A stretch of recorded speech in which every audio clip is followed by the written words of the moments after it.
Di bulan November lalu, langit malam kita mengirimkan sebuah sinyal yang indah, namun juga memancing rasa penasaran. Banyak dari kita melihat penampakan bulan Kluwung, cincin cahaya yang sempurna yang mengelilingi bulan. Dalam kearifan lokal, fenomena ini bukanlah sekedar pemandangan. Ia sering dianggap sebagai pertanda. Dan ketika rentetan bencana menghantam Sumatera Utara, koneksi antara sinyal langit ini dan kejadian di bumi pun tak terhindarkan. Pertanyaannya, apakah ini hanya mitos yang tidak berdasar? Atau mungkinkah para leluhur kita sudah lebih dulu menemukan sebuah kebenaran ilmiah di balik penampakan mistis ini? Mari kita selami misteri bulan Kluwung, menghormati mitos dan mengungkap fakta yang tersembunyi di dalamnya.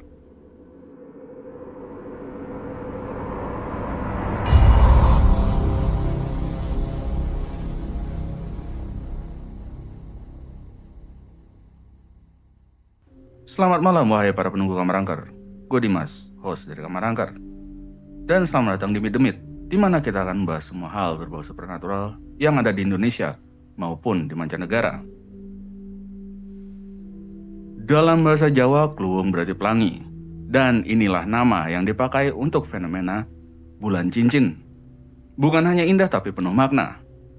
Mari kita pahami dulu dari dua sisi. Secara ilmiah ini adalah bulan cincin.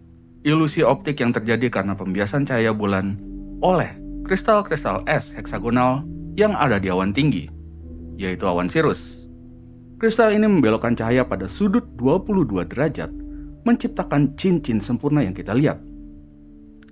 Namun dalam tradisi, bulan Kluwung adalah bagian dari komunikasi alam. Ia bukan sekedar ilusi, ia adalah peringatan.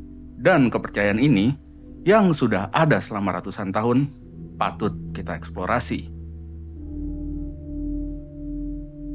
Bulan November kemarin, penampakan bulan Kluwung begitu masif di berbagai wilayah. Momen ini segera diikuti oleh kabar duka. Serangkaian bencana alam, mulai dari banjir bandang hingga longsor, melanda wilayah seperti Tapanuli Selatan dan wilayah lain di Sumatera Utara. Di tengah situasi itu, ingatan kolektif masyarakat kembali terpicu. Ketika langit menunjukkan cincin, bumi seringkali menunjukkan gejolak. Mitos mengatakan bulan Kluwung adalah pertanda buruk. Apakah ini hanya cocok logi? Atau apakah kearifan lokal kita menangkap pola alam yang lebih dulu daripada sains modern? Mari kita lihat mitos ini bukan sebagai tayul, tetapi sebagai ilmu observasi alam para leluhur.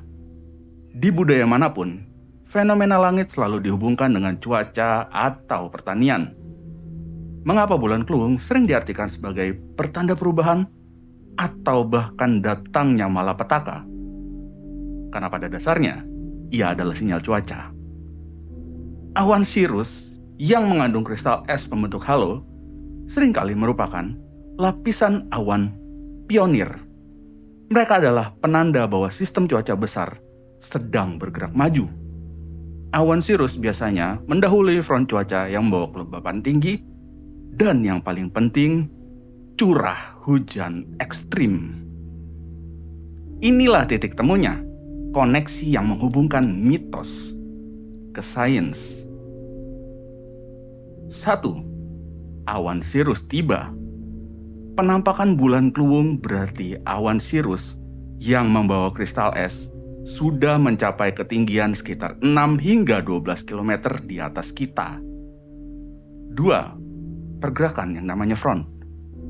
Awan Sirius ini seringkali terbentuk di bagian terdepan, sebuah front hangat atau sistem tekanan rendah. Sistem ini adalah mesin penggerak cuaca buruk. 3. Peningkatan kelembapan. Kedatangan front ini berarti udara lembab yang tebal dan berpotensi menghasilkan hujan deras sedang bergerak ke wilayah tersebut dalam waktu 12 hingga 48 jam. Jadi, ketika leluhur kita melihat bulan bercincin ini, mereka sudah tahu air besar akan datang. Mereka tidak tahu tentang pembiasan kristal es, tetapi mereka tahu pola cuaca setelah penampakan itu. Inilah protokol peringatan dini ala nenek moyang kita. Sekarang kita kembali ke bencana di Sumatera Utara. Bencana ini bukan disebabkan oleh bulan Kluwung. Namun, bencana seperti banjir dan longsor di Sumut terjadi karena 3 faktor utama. Curah hujan ekstrim, topografi yang curam dan labil, dan kondisi tata ruang. Nah, apakah bulan Kluwung bisa memprediksi hujan ekstrim yang memicu bencana? Dalam batas tertentu iya.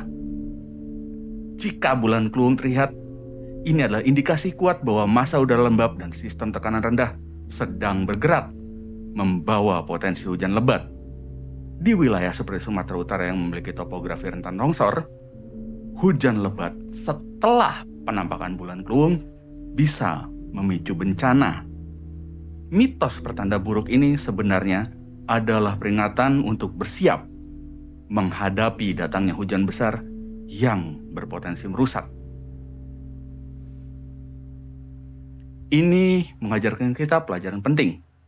Seringkali apa yang kita sebut mitos hanyalah observasi yang diwariskan dari mulut ke mulut tanpa penjelasan ilmiah formal. Leluhur kita adalah ahli meteorologi yang ulung. Mereka tidak perlu satelit. Mereka hanya butuh mata dan memori yang kuat untuk melihat pola langit. Tugas kita hari ini bukan meniadakan mitos itu, tapi memperkuatnya dengan sains. Bulan Kluwung bukanlah penyebab bencana, tetapi ia adalah indikator cuaca yang sah untuk memprediksi peningkatan curah hujan yang di wilayah rentan seperti Sumatera Utara dapat berkontribusi pada bencana. Ini adalah bentuk literasi ganda, menghargai kebijakan tradisional dan memverifikasinya dengan ilmu pengetahuan modern. Jadi mari kita simpulkan. Ketika kita melihat bulan Kluwung, kita tahu itu adalah tarian cahaya antara bulan dan kristal es di awan sirus. Kita tahu ini bukan penyebab gempa atau bencana geologis. Tapi kita juga tahu bahwa ini adalah sinyal meteorologis yang telah dikenali oleh nenek moyang kita selama berabad-abad sebagai pertanda datangnya perubahan cuaca dan seringkali hujan besar. Di wilayah yang rawan banjir dan longsor, penampakan ini harus menjadi pengingat untuk meningkatkan kewaspadaan, bukan sebagai ramalan yang menakutkan, melainkan sebagai informasi dari alam. Jadi pendapat kalian gimana? Pernah dengar mitos lain? Kayak gini. Bagikan pengetahuan dan pandangan kalian di kolom komentar di bawah. Mari jadikan kolom ini sebagai ruang diskusi, menggabungkan kearifan lokal dan sains. Kalau menyukai eksplorasi mendalam seperti ini, jangan lupa like, subscribe channel kami, dan aktifkan loncengnya. Mari terus menghargai alam dan kebijaksanaan masa lalu. Dan seperti biasa, terima kasih sudah mendengarkan. Have a nice nightmare.